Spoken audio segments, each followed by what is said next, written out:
This is Solve It for Kids.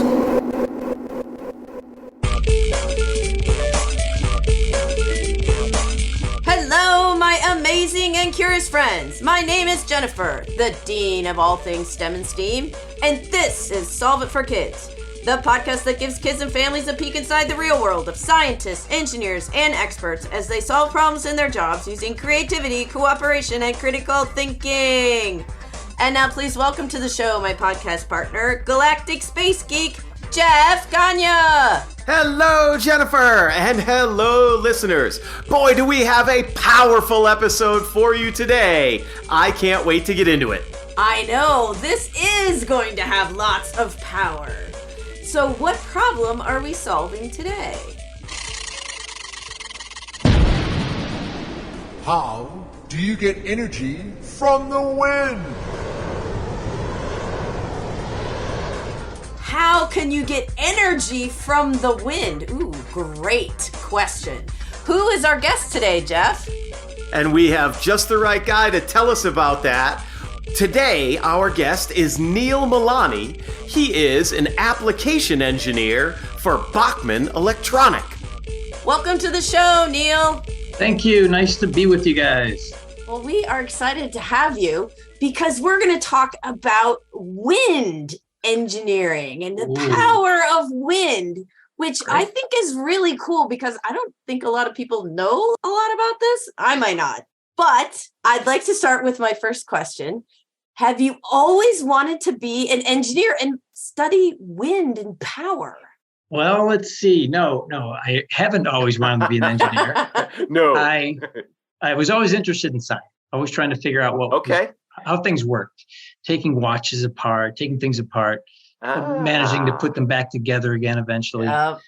So I wasn't a really good student in high school, but went into college and hunted around for majors. And eventually I settled on engineering and physics. Wow. And then, like most engineers, you kind of start off in one area and then you get a perspective of all these other things that are surrounding you that you didn't know about. So I went from that to automotive, to telecom, eventually into wind. So wind was when I got to the point where I really wanted to do something that had a bit more meaning. Anybody can make this or make that. And I wanted to be working on renewable energy. So I went back to school, got my master's in mechanical engineering, and worked when I was at school, solar. We're putting on residential solar and small scale wind, and then got hired on to work on wind turbines. So it was a long route, but eventually ended up in wind, and that's kind of been my passion ever since. That's awesome. Okay. So I love how you just boiled down sort of a long story into the sound bites. That was great. You ended up on wind, and that became your passion. Was there a specific professor that you worked with or a project that you worked on somewhere along the way that exposed you to wind engineering and wind technology? I went to North Carolina State University to get my master's, and there isn't a wind turbine engineering degree or anything like that. Okay. There really isn't any renewables degree. You just major in a particular area and you can apply it to renewables, let's say. Right. Okay. And at the NC State, they had what was called the Solar House at the time. That was part of the extension office, providing assistance to anybody in the state. And if you had a question about wind or solar, you could contact us and we would help you. And we got to install small scale wind and solar, and we would put up anemometers, those little poles that read the wind energy for a while, put them on people's farms. And then after a year, we could tell them if a wind turbine was a good idea or not. Oh, I like that. Never knew that happened. Yeah. So we did work at Kitty Hawk in North Carolina, where the Wright brothers were. We put a solar installation there, and just south of there, we put a really small wind turbine. And since it's on the coast, we had it so that you could put it up and down when a hurricane came. Very smart. We wanted to put it up more. We just wanted to put it up once, not 3 or 4 times. So whenever a hurricane would come in, they would kind of crank it down, and the hurricane would pass, and they put it back up again. Now, see, that's really clever, of course, since everybody knows that listens to this that I live in Florida. So that's important. But North Carolina, you guys get hit up there a lot too. So yes. So I believe it's still running. That's how I got started doing that kind of stuff as a research assistant at North Carolina State. I think that's really fun. Okay, so can you tell us about wind turbines and wind energy? How does it work? Okay, so when you drive by a wind turbine, if you've ever seen one, there's a giant tower. And on Right? top of the tower is what's called a nacelle. It's a box, and that's got transmission and all kind of other equipment up there. And in front of that box is a rotor, propeller that catches the wind. Okay. So the wind Okay. turbine has to orient itself in whatever direction the wind's coming from. So it kind of swivels around and points to the wind. When the wind gets to a certain speed, it says, okay, I can produce power, and starts generating electricity and controls its speed and doesn't go too fast or doesn't go too slow. So they Okay. can produce energy along with all the other wind turbines, let's say, at that farm, and operates as just kind of as needed. So it's autonomously hunting for the wind all day and all night long, 365, and Ah, will produce power whenever it can. So there's situations where there's no wind and it just sits there. Right. And waits. There's situations when there's just enough wind, but like in Texas, for example, sometimes there's too much. They have enough wind turbines running oh. that they will curtail them. They'll shut them down. So you'll drive by a wind farm and you'll see a bunch of turbines stopped. And you'll ask Yeah. what's going on. And they said, oh, well, we don't need all that energy right now. We've got too much. So we'll park them for now. So they're Okay. trying to figure out how to, here's this extra energy going Right. during the farm. We can't use it right now, but maybe we can figure out some other way to use it. Battery Okay. storage, for example. They're thinking Yeah. of battery storage. Right. That's what I would think, some type of storage, but I know that's not as easy as it sounds necessarily. It's slowly becoming a viable option. They're making the batteries bigger and they're putting them in for exactly that situation. They were even talking about crypto mining. Here's an industry that requires a lot of energy. Well, here's all those wind turbines generating energy. They're not doing anything. How about we mine crypto with it? So there's a ton of little ideas behind the scenes. Wow. What do you do with a wind turbine's energy when you can't use it? That's a Okay. great question. It sure is. Yeah. So if you see crypto mining with a little wind turbine next to it, that might be the next idea that we come up with. Okay, Oh. very cool. We're already jumping into the future. One of the things you just said actually answered one of my questions already, which was, but it kind of leads me to a different one in that the wind turbines don't always face in the same direction. They're Right. seeking the wind. My question now is, does it turn automatically or is it using, like, does the wind turn it in the direction of where it's coming from, or does the power of the turbine actually turn it to where it needs to go? So the wind turbine has on it a device for measuring the wind speed and the wind direction. Okay. And the older wind turbines had one of these little vanes that would wag back and forth. Anything that's in Sure. the wind just kind of wags. Now, think of yourself as a blind fighter and someone's punching you all the time on the left-hand side. So a wind turbine is blind. It has no idea where the wind's really coming Right. from. Right. Okay. It just knows that this vane up there is wagging left and right. If it wags a lot to the left side, if you're getting punched on your left cheek, then you know the person's to the left and you turn to the left. And if it is wagging more on the right side, you're getting punched on the right, you turn to the right. So That a makes blind sense. prize fighter is the analogy I come up with for vane.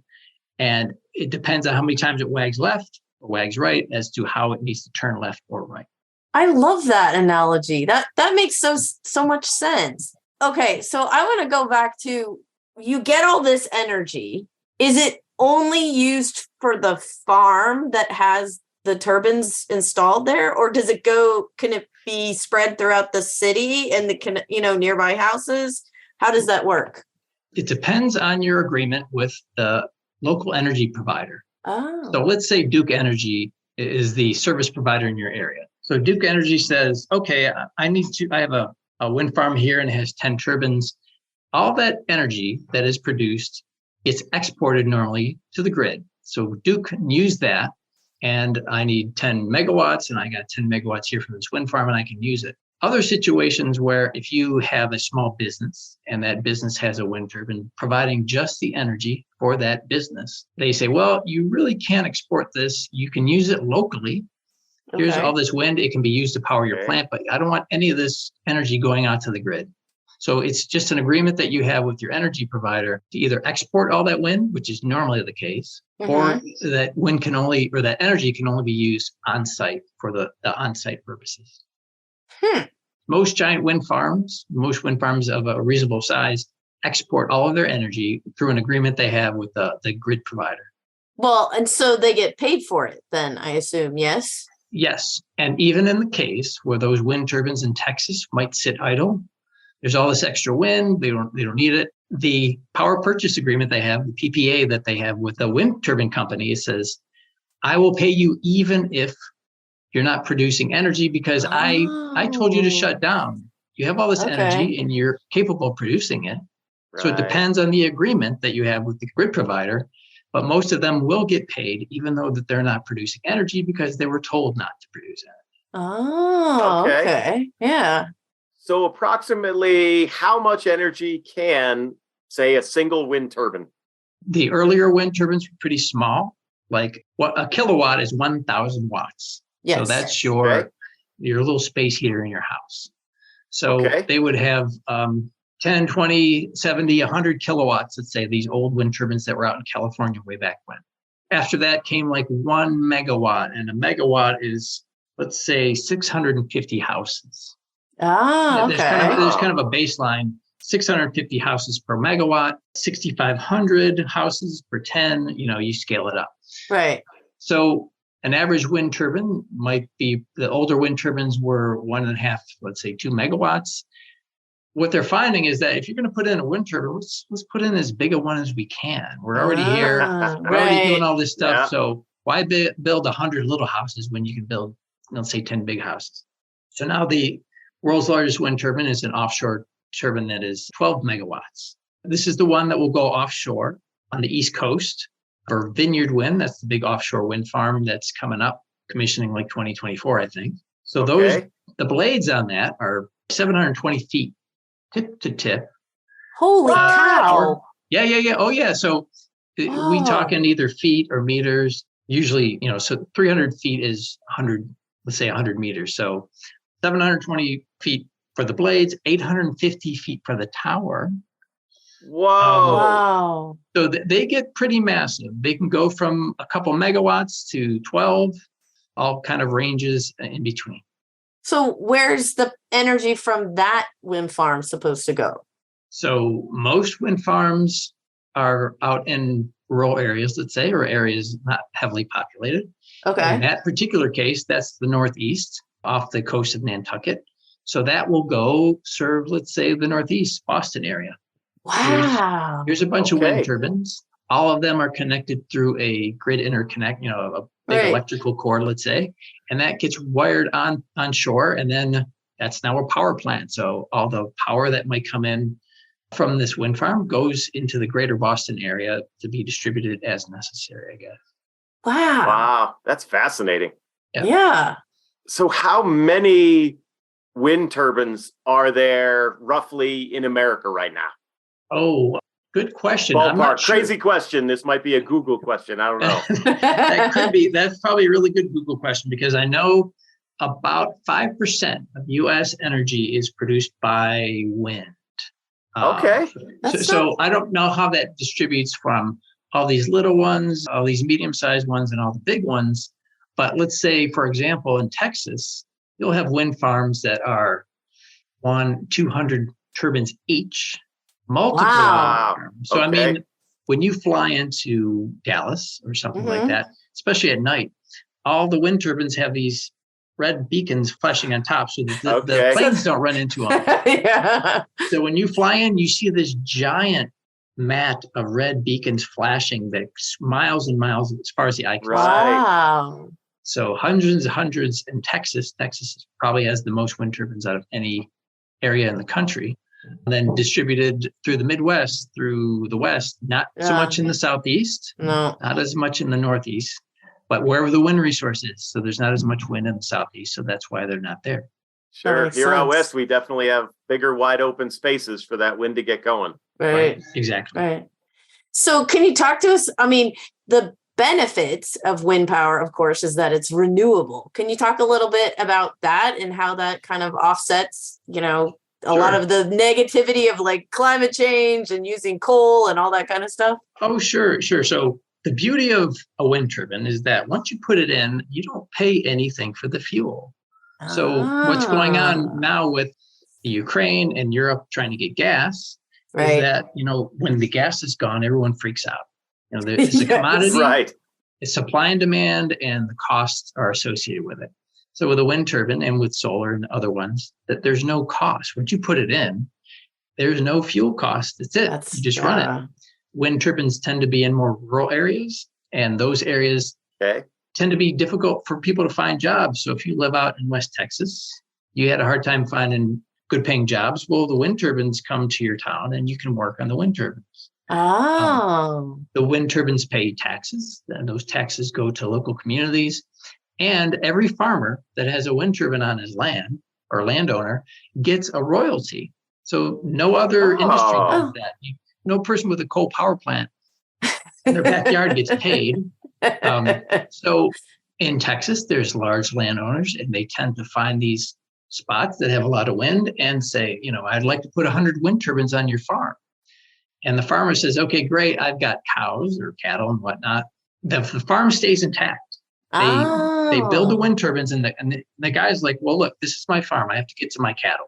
You do your wind turbines and stuff, but I still need to get to my cattle, and I have my gates and everything else. So don't leave the gates open because the cows run away. Yes. So, I'm serious. There's a lot of issues with the cow. You have to pay attention to what the landowner wants. So every landowner gets, and it's an agreement with the utility, a certain amount of money every month for each of those wind turbines for a particular period of time, 10, 20 years, let's say.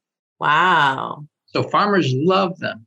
Here's my land. I get to keep using it, and I've got a bunch of wind turbines, and I make a bunch of money. Okay. Yes. Wait, and you pay also probably nothing for your own energy too, right? Well, you're still paying your electric bill. Oh, okay. Because it goes into the grid. Okay. Right. So when the energy goes into the grid, it doesn't get allocated. Like here's your wind energy. That's my energy. I want it back. Thank you very much. Exactly. Right. So it goes out there, and then you still get your electric bill as you would, but you probably got maybe $500 a month for every one of those wind turbines on your property. So you say, that's okay with me. Yes. Okay. Okay.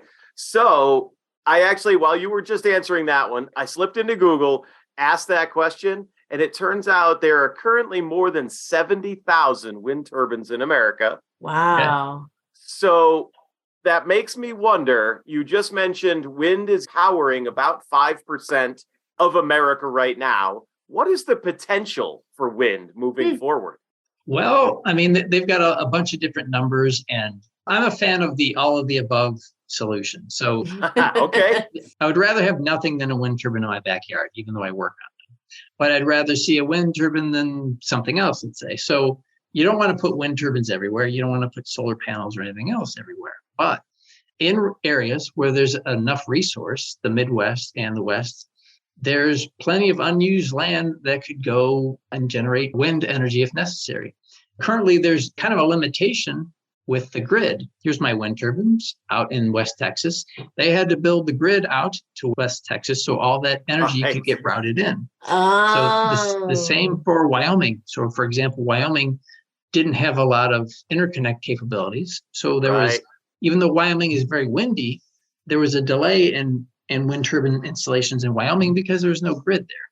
So as you build out the grid, then you can put wind turbines in many more locations. And then with offshore has a lot of promise because with onshore wind, you have landowners, you have trees, you have different things like that. Whereas offshore, it's terrainless, it's very featureless. So when the wind blows, it's very unimpeded and it's very constant. So offshore is a much more reliable and wind resource, and it's pretty darn big. So you can put offshore turbines just about anywhere on the continental shelf, let's say. So this is where the economics are starting to get favorable toward larger wind turbines and making it viable for offshore where it wasn't viable before, wasn't cost effective. It was more cost effective in Europe because they pay a higher amount for their electricity. Gotcha. It's becoming more viable now in the US.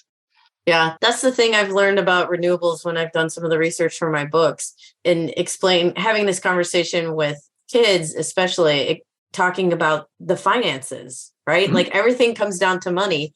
And it's Sure. great to support renewables, but it's difficult for some people to do so if it costs that much more Exactly. to support it. Right. So when I lived in Raleigh, I put some solar panels on my garage just to see what would happen. Right. And at the time, it was $4 per watt. So it was a 100 watt panel was $400.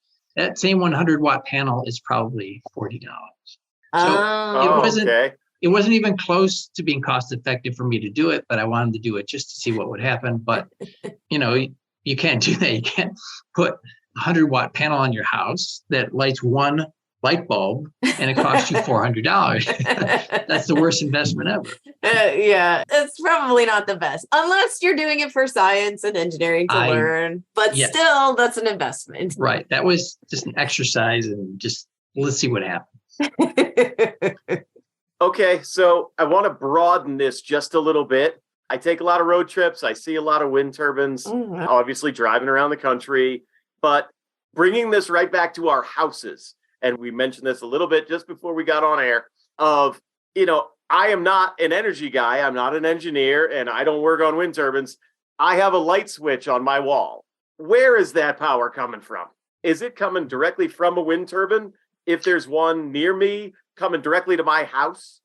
No. So what happens is think of the grid like a giant river, like the Mississippi River. Okay. And the Mississippi River is comprised of a bunch of smaller tributaries. Sure. So you are, let's say the Mississippi River, as far as electricity, is what you're tapping into. So here's all this energy coming into the grid, and here's some going to your house, and there's some going to Jen's house. So all that energy comes from a bunch of different places. You have your baseline energy, which are your nuke plants. They run 24/7, full blast. Yep. They tend not to stop ever unless there's a real serious event. Then you have coal plants that may run. Nuclear and coal plants, they don't like to be throttled up and down. They just run full blast. So there's your full power energy generation. And then there's your intermittent ones. Okay. Gas, let's say peaker plants that only operate when there's peak usage or peak need. And then wind turbine and solar come in as the intermittent source. If you're there, great. If not, well, we understand. So they know that they're not going to get solar at night. Right. And they know they're not going to get wind at certain times of the year. So those are supplemental, and they kind of know that. So the grid operators know, they do a lot of statistics. So for example, in Texas, when they had that real big outage a couple years ago, right, they were only predicting to get 4% of their energy from wind. Okay. That's a low point in the season for them. So if wind wasn't running, then it's only 4% that they lost, maybe 5%. So out of the 85 gigawatts, they only lost a handful because they knew in February, we're not going to get a lot of wind. We need to have nuclear and gas and coal. Right. So all those electrons that you're getting are from a compilation of different sources. Okay. That makes sense. So in other words, you can't just say that's where my power comes from necessarily. Right. When I was in Chicago, I paid an extra $4 per month to supplement wind energy generation, but I wasn't getting the energy from that wind turbine. It wasn't coming to my house. Gotcha. I was just paying so that they could supplement and give somebody some extra incentive to produce it because it was expensive at that time. So no, I wasn't getting wind turbine electrons any more than I was any nuclear electron. But that's still good that you were supporting it. So now I'm curious. So if kids want to learn about wind energy and maybe want to do what you're doing, I know you said there's no straight path, but what would you recommend that they do? Oh, well, there's a lot of neat little science projects they can do. There's little kits. You can get a little wind turbine, a little blade, little propeller. It's made out of wood and it's connected to a motor. So wind turbine energy operates on a pretty simple principle. If you took a battery and connected it to a motor, that motor would spin. If you spin the motor, it does the reverse. It generates electricity. So it can either be powered or generate power. So by spinning a motor, you generate electricity. So here's a motor, here's a propeller on the front. You're driving home with your parents and you stick it out the window and it's lighting a light bulb or something. So there's a lot of neat little kits to experiment. Okay. Solar, wind, or whatever. But you can build. There's a neat movie I think I saw on Netflix where a man in the village in Africa, they needed electricity to pump water. So the original wind turbines for the Dutch were basically pumping water. So, and then the windmills out west, the old windmills that were 30, 40 feet tall, those were pumping water. So they were just water pumping. So very cool. This man in Africa decided that, I think the pump went dry or something happened.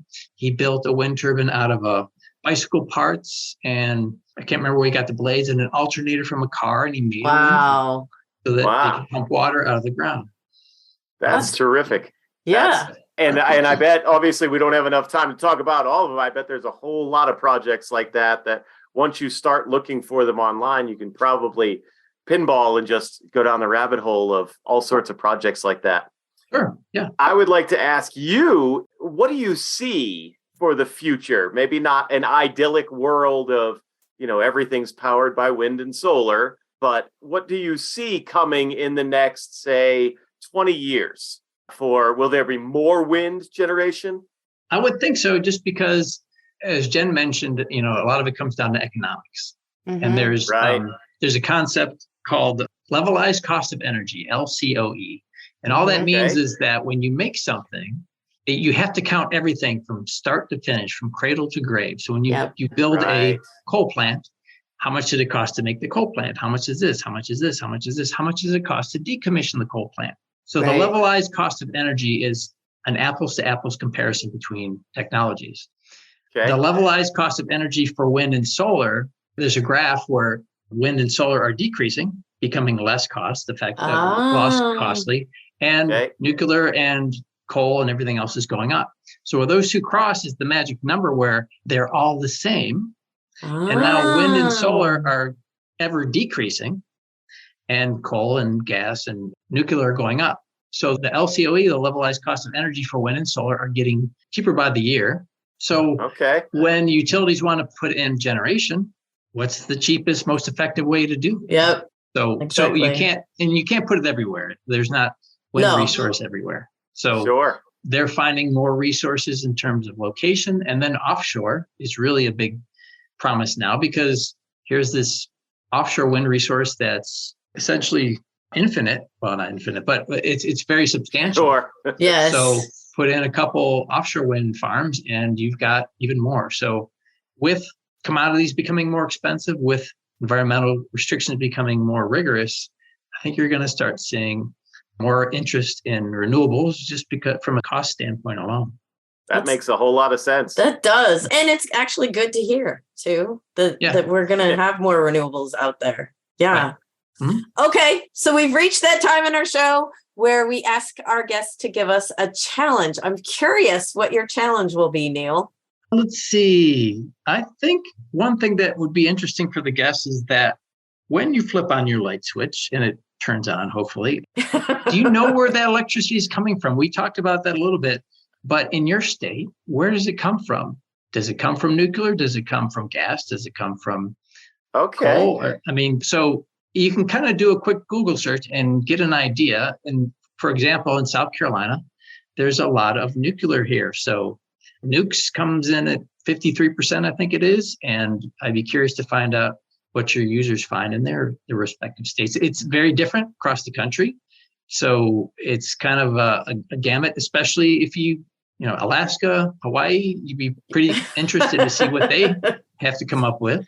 Right. Oh, yeah. No, I like that question. I think that's great. And, it makes me curious because here where I live, they actually closed the power plant that we used to use. Mm-hmm. And so for the last 2 years, I've been wondering we still turn on our lights. Where is the energy now coming from? And also I'm kind of like, why did they close the plant? Because they didn't need it?